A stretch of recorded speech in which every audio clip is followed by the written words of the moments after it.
I'm Emily, and I'm here in the machine shop stockroom to teach you how to identify the size of bolts, nuts, and other threaded parts. Students sometimes come to us looking for a bolt or nut to fit an existing part, and they don't know what size to ask for. Here's what you need to know to identify the size of a bolt or nut. First, the terminology. In the United States, the convention for describing threads is to give the bolt diameter followed by the number of threads per inch. So a bolt with a 1/2 inch diameter and 13 threads per inch is called out as 1/2 13. Bolts that are smaller than 1/4 of an inch are designated by a gauge number. So a bolt of a 1/8 inch diameter and 40 threads per inch is called out as 540. Here's a list to show you which diameters correspond to which gauge sizes. You can find a copy of this list displayed on the fastener cabinet here in the stockroom. Now that you know the terminology, here's how you can determine the size of the thread.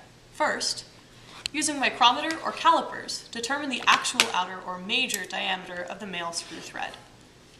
If you need help using a micrometer or calipers, please see our tutorial on measurement.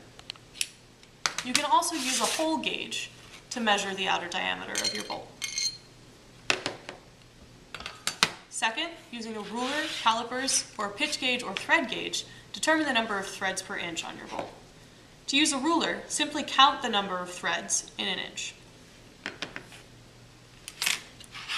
With a thread gauge, you want to find the correct tool to fit the threads on your bolt, and then simply read the number off of the correct tool to determine the threads per inch. A quick and dirty way to do this involves a fastener necklace.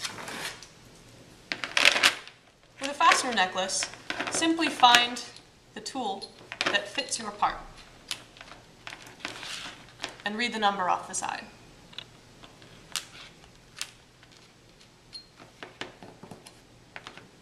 That's all you need to get started.